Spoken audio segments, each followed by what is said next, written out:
The Biological Farming Roundtable podcast helps farmers explore innovative, low-input, regenerative and profitable farming systems. The Biological Farming Roundtable is sponsored by Nutrisoil, an award-winning biological liquid fertiliser made from a big worm farm.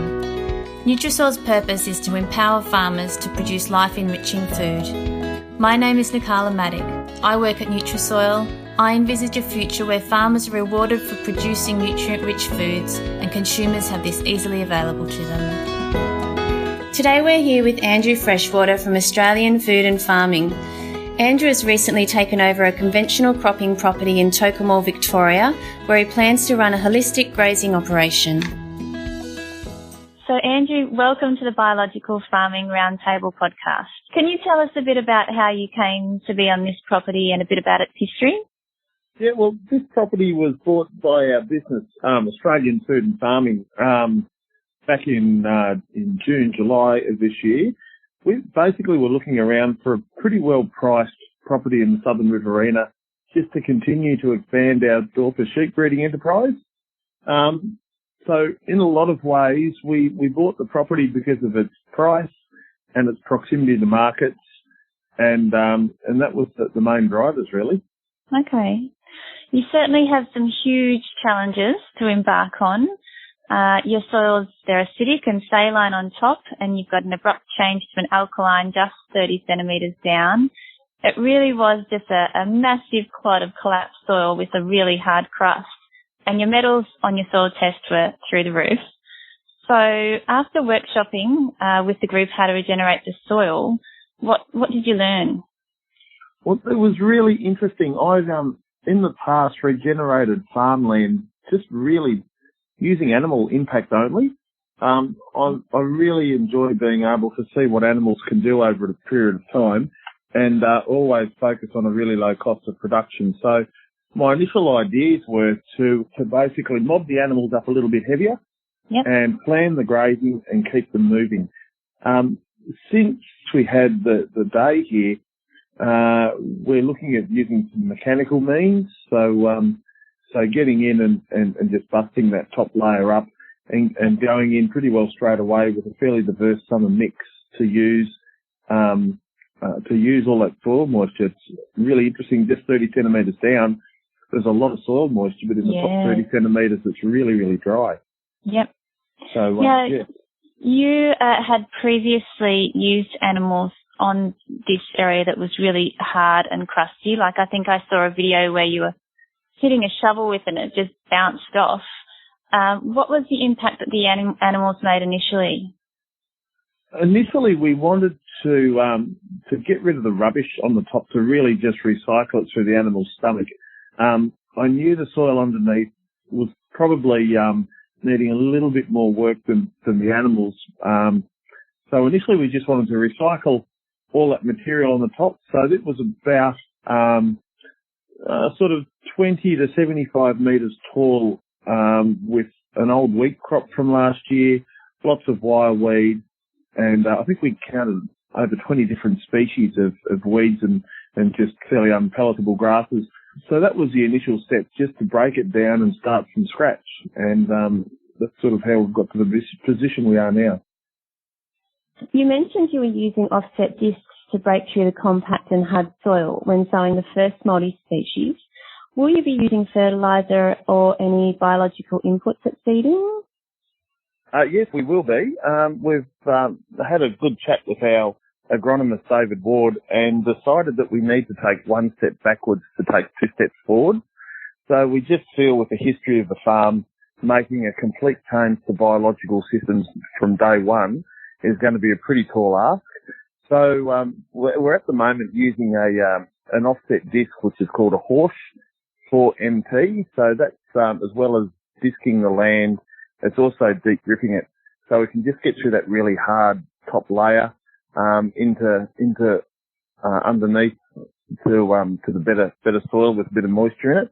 And we're just going to put a little bit of DAP in with the seed and cover the seed with Nutrisoil. So we're going to hopefully get the best of both worlds. But the synthetic fertiliser certainly is just a starting point to make sure that we get something out of the ground. Yep, sure. And what about into the future? What do you think that you might use? Would you be using biological inputs or any other fertilisers? Yeah, we want to get back, like on the rest of our properties, back to just straight biological inputs as soon as possible. But you also have to be quite realistic about it, that sometimes these goals might take 12 months or they might take 2 years. So we're trying to fast forward things as quickly as possible using a combination of grazing management, animal pressure, and obviously the urine and the dung from the animals will assist too. But along the way, you've also got to make the land create an income too. So we definitely want to move back as quick as possible. So multi-species and then moving into perennial. How many annual multi-species plantings are you planning before you start to sprinkle the perennials in? I'd like to start sprinkling in some perennials like phalaris and cocksfoot and some chicory and those sorts of plants as quickly as possible.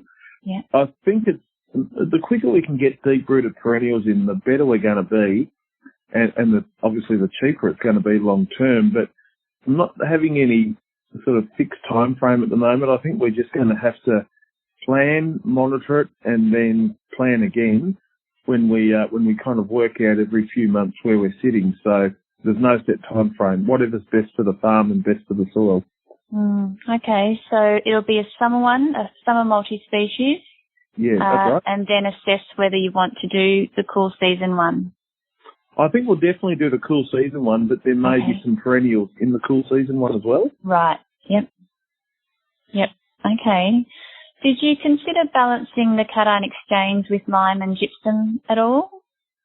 Yes, I did. We went through the exercise of working out how much lime and gypsum that we'd need, and got a little bit of a shock that we would need 11,900 tonne of lime at a spread price.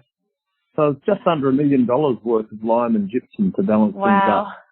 Yeah, so that's pretty out there. And I think for any farmer, you'd really seriously have to scratch your head and consider if that was financially the best option to take. Yeah, absolutely not sustainable to be able to afford that. Okay. No. Are you considering any cropping in the future? Well, we're pretty much, our whole business is based around being a large, low-cost sheep meat producer. Yep. So cropping is sort of a little bit out of, I guess, our basic business structure. Yep.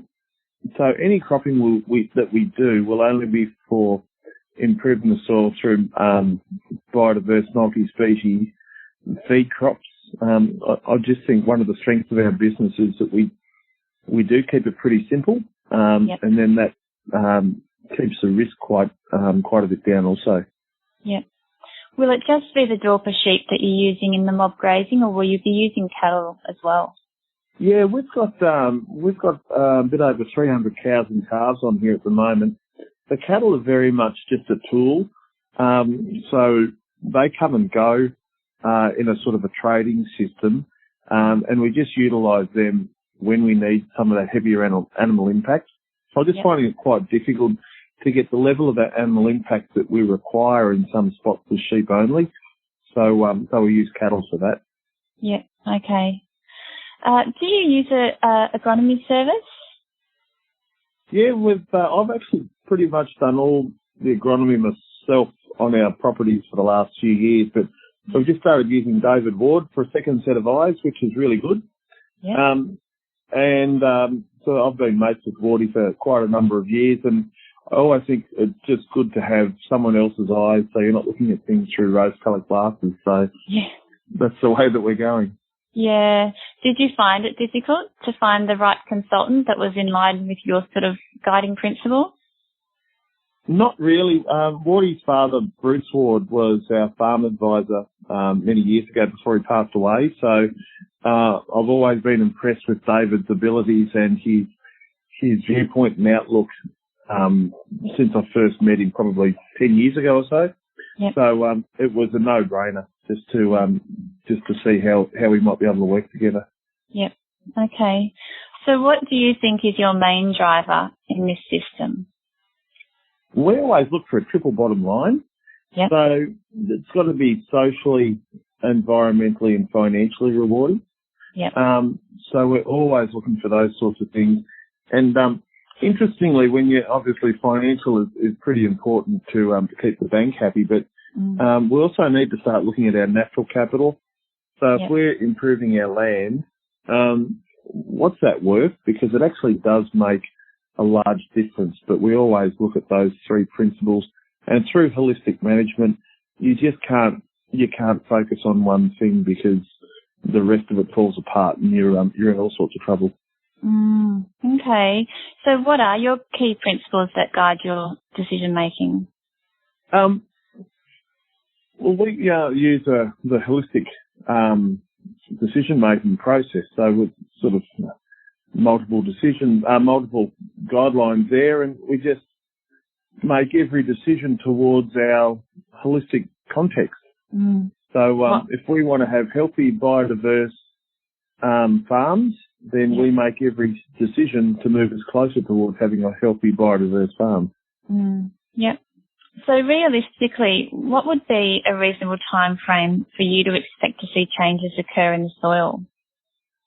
I'm hoping that we start to see pretty drastic changes in the soil within 12 months. A big thing that I think we'll hopefully see first is some of the microbes and biology in the soil basically start to wake up and do their job. At the moment, they seem to be fairly dormant. So I don't think we saw any there that day. Well, they wouldn't be there, but their conditions were not very conducive to thriving. Yeah, that's exactly right. So I think as soon as we start to make an environment that's right for those guys to sort of come out of their dormancy and get back to work, I think we're going to see some pretty big changes, and I think it'll be fairly quick as well. Okay. Yep. What are you looking for? So what would that change be? Well, number one, it would be nice to see the animal dung start to break down. We've got some dung here now that's, before we bought the place, probably over 12 months old.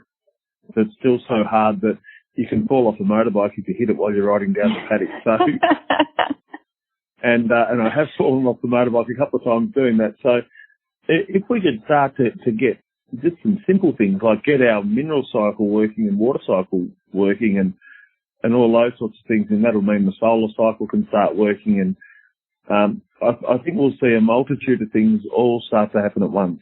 Yeah.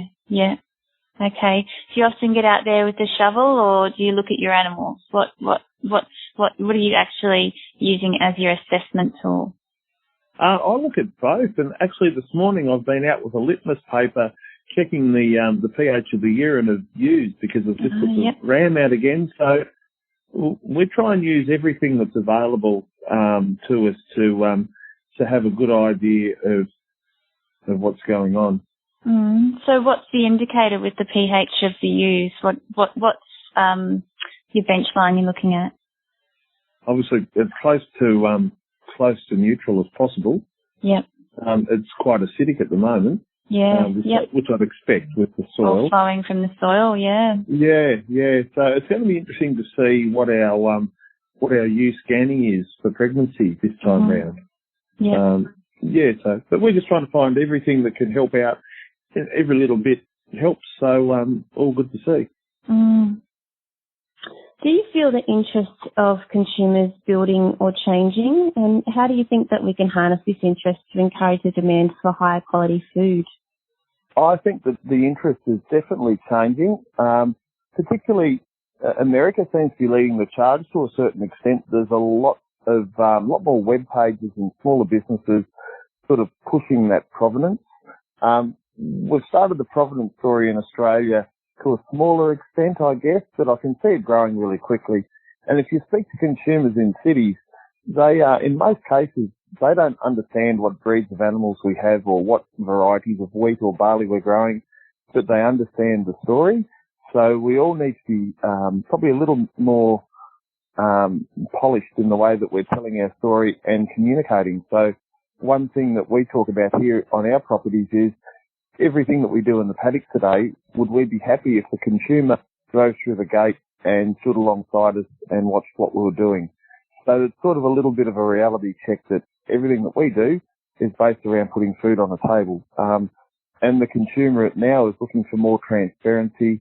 They're wanting to be involved in the story of how the food's being produced, and they want to know that you're not degrading the land in the process of producing that food. Absolutely. This is a very innovative way of farming, Andrew. I guess you would have opposing views from others. What would be your advice to others treading this path? Well, I guess I don't know about opposing views. I think everyone's got the right to have their own viewpoint of how they want to run their farms, and one size shoe doesn't fit everyone because everyone's got different goals and different aims and all that sort of thing. When we first started on the biological farming side of things over 20 years ago, I learned pretty quickly you had to develop a fairly thick skin. A lot of people call it alternative or a new way of farming. Well, in actual fact, it's a really, really old way of farming. And a lot of the methods that we're seeing now as mainstream is only 60 or 70 years old, like post-World War II.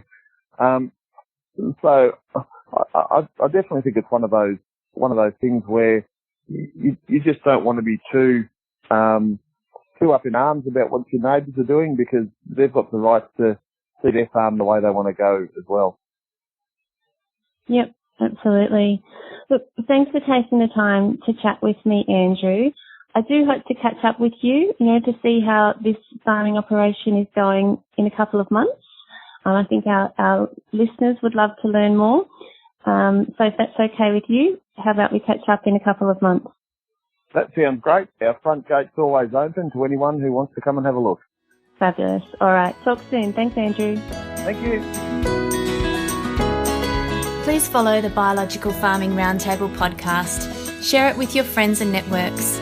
I'm Nikala Maddock and I work at Nutrisoil, a liquid biological fertiliser made from a big worm farm whose purpose is to empower farmers to produce life-enriching food.